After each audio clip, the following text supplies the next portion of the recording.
नमस्ते बच्चों, आज के video lecture में आपका स्वागत है। इस चैनल पे 5वीं कक्षा से 10वीं कक्षा तक सब सब्जेक्ट के वीडियो अपलोड कर रहे हैं, तो चैनल को ज़रूर सब्सक्राइब करें। कक्षा छठी, विषय हिंदी सुलभ भारती। कविता का नाम है बसंती हवा। इस कविता के कवि है केदारनाथ अग्रवाल जी। इनका जन्म 1 अप्रैल 1911 और मृत्यु 22 जून 2000 में हुआ। देश देश की कविताएं, अपूर्वा, आग का आईना, पंख और पतवार, पुष्पदीप, यह उनकी रचनाएं हैं। केदारनाथ अग्रवाल जी छायावादी युग के प्रगतिशील कवि माने जाते हैं। प्रस्तुत बसंती हवा इस कविता में मस्ती भरे शब्दों द्वारा हवा की अटखेलियों का विवरण दिया है, यानी हवा किस प्रकार बच्चों की तरह मस्ती करती है।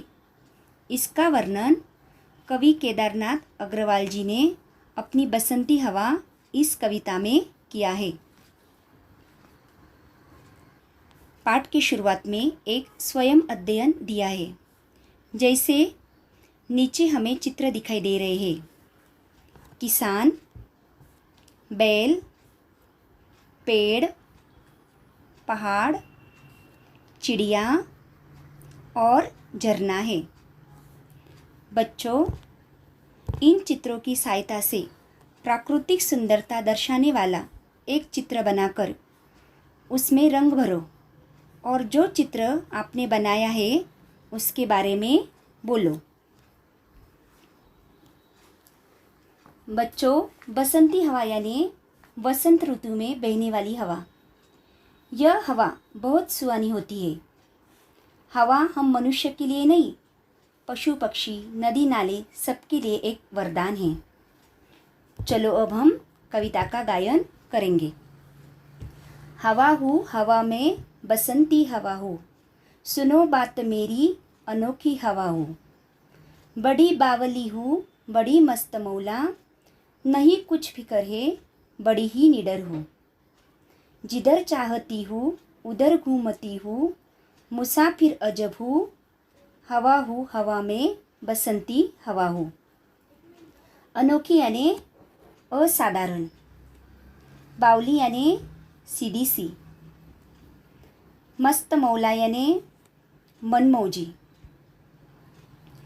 फिकर यानी चिंता, मुसाफिर यानी यात्री, अजब यानी विचित्र। बसंती हवा इस कविता में हवा अपना परिचय देती है। मैं बसंती हवा हूँ, सब लोग सुनो, मैं बड़ी अनोखी हवा हूँ, मस्त मौला हूँ, मुझे किसी प्रकार की कोई चिंता नहीं है, नहीं मुझे किसी प्रकार का डर है। मैं एक अद्भुत यात्री हूँ, मेरा जहाँ जाने का मन होता है मैं उधर चली जाती हूँ। हवा आगे कहती है, चढ़ी पेड़ महुआ थपाथप मचाया, गिरी धम्म से फिर चढ़ी आम ऊपर, उसे भी झकोरा किया कान में कू, उतर कर भागी मैं हरेकेत पहुँची, वहाँ गेहूँों में लहर खूब मारी, हवा हूँ हवा में बसंती हवा हूँ। महुआ, महुआ यानी गुणकारी औषधि वृक्ष। झकोरा, झकोरा यानी झोंका। मैं महुए के पेड़ पर जा चढ़ी और मैंने उसके पत्तों को खूब हिलाया, पत्तों से थप थप की आवाज़ आई, मैं धम्म से नीचे गिरी। फिर मैं आम के पेड़ पर चढ़ गई, उसे खूब झकझोरा, उसके कान में कू कहा और वहाँ से भाग चली। उसके बाद मैं गेहूँ के खेतों में पहुँची, वहाँ गेहूँ की बालियों के बीच मैं बहुत देर तक लहराती रही। बच्चों, परीक्षा में यह प्रश्न पूछा जा सकता है, खेत में पहुंचकर हवा ने क्या किया? उसका उत्तर है, खेत में पहुंचकर हवा ने गेहूं में खूब लहर मारी।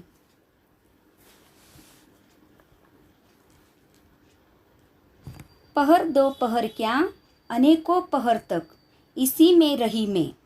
पहर यानी प्रहर। हवा खेत में कब तक रही? हवा खेत में अनेक पहर तक रही। खड़ी देख अलसी लिए शीश कलसी, मुझे खूब सूझी हिलाया झुलाया, गिरी पर न कलसी।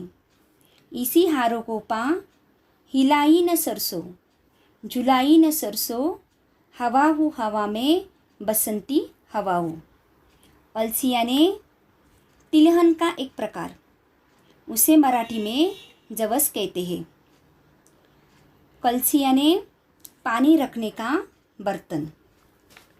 हवा कहती है, मैंने देखा पास ही अलसी के पौधे खड़े हैं, उनकी फुनगियों पर गोल गोल फल लगे हैं जो कलसी जैसे लग रही है। मुझे मस्ती सूझी, मैंने अलसी के पौधों को जोर जोर से हिलाया, झकझोरा, पर एक भी फल नहीं गिरा। अपनी इस हार से निराश होकर मैंने सरसों के खेत में जरा भी मस्ती नहीं की। मैंने सरसों के पौधों को बिल्कुल नहीं हिलाया झुलाया। मैंने समझा। बच्चों, वसंत ऋतु में बहने वाली हवा बहुत सुहानी होती है। इस समय सर्दी समाप्त हो जाती है और गर्मी का आगमन अभी दूर होता है। बसंती हवा सभी को प्रसन्नता प्रदान करती है। अब हम शब्द वाटिका से नए शब्द जानते हैं। नए शब्द: बावली, सीधी सी, अपनी धुन में। मस्तमौला यानी मनमौजी। फिकर यानी चिंता। महुआ यानी एक प्रकार का वृक्ष। झकोरा यानी झोंका। पहर यानी प्रहर।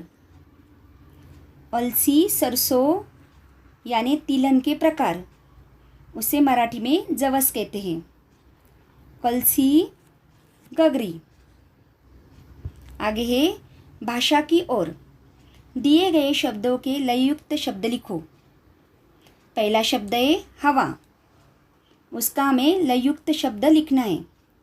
हवा दवा। बावली सावली। सरसों बरसों। अलसी तुलसी। महुआ गेहुआ।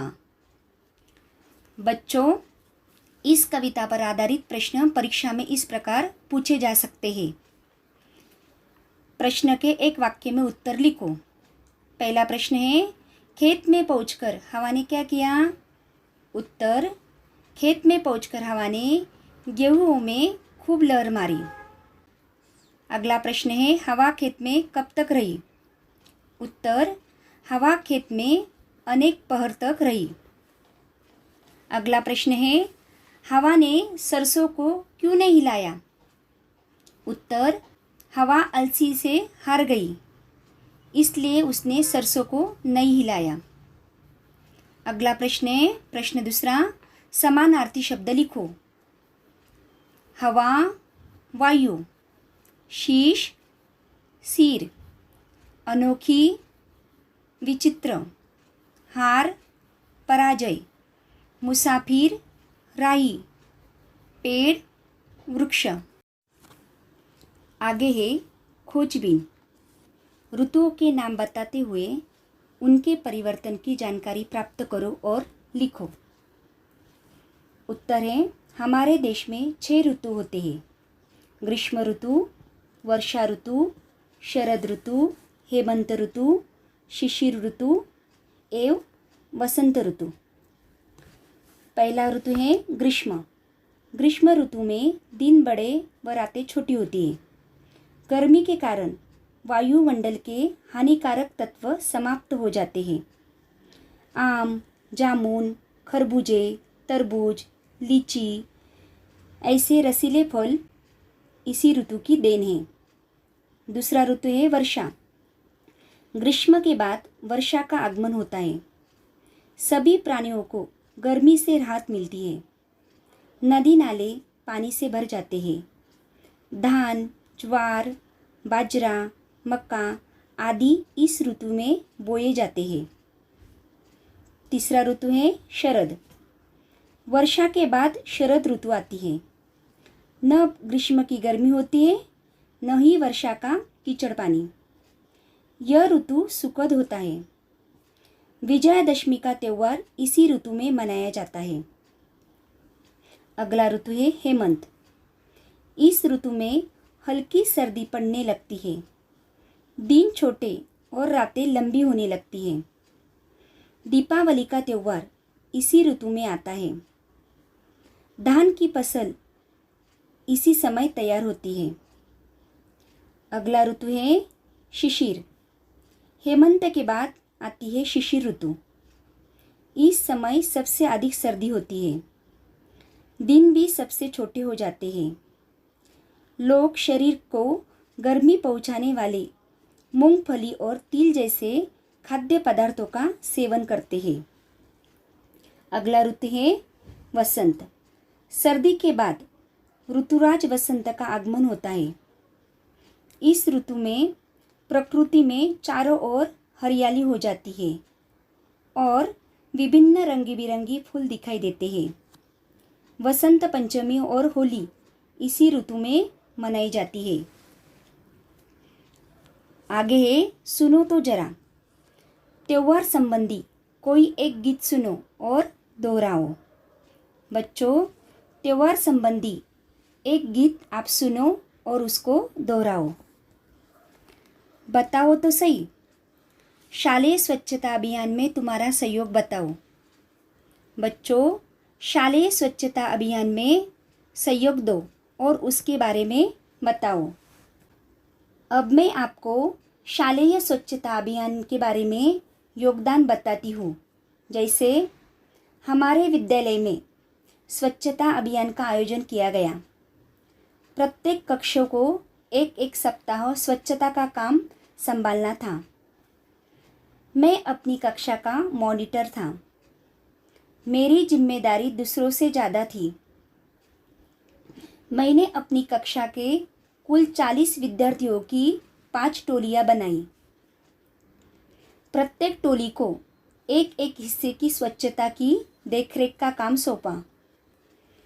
इसमें विद्यालय के चारों ओर का बगीचा, खेल का मैदान, शौचालय, पानी पीने का स्थान तथा प्रत्येक कक्षा के सामने के बरामदे थे। मैंने प्राचार्य जी से विद्यालय की छुट्टी के बाद अपनी कक्षा के लिए एक कालांश बढ़ाने की अनुमति ले ली ताकि सभी विद्यार्थी स्वच्छता का काम अच्छी तरह कर सके। मैं पूरा कालांश प्रत्येक टोली के पास जाकर उसके काम का निरीक्षण करता था। प्राचार्य जी ने 1 सप्ताह तक हमारा काम देखा। उन्होंने प्रार्थना सभा में हमारी प्रशंसा की। आगे है वाचन जगत से। कविवर सुमित्रा नंदन पंत की कविता का मुखर वाचन करो। बच्चों, कविवर सुमित्रा नंदन पंत की कविता इंटरनेट पर सर्च करो। मेरी कलम से। सप्ताह में एक दिन किसी कविता का सुलेखन करो। सप्ताह में एक दिन कविता का आप सुलेखन करो। आगे है रिक्त स्थानों की पूर्ति करो। 1. नई कुछ ... है। नई कुछ फिक्रे। 2. गिरी ... से फिर चढ़ी आम ऊपर। गिरी धम्म से फिर चढ़ी आम ऊपर। 3. वहाँ ... में लहर खूब मारी। वहाँ गेहूं में लहर खूब मारी।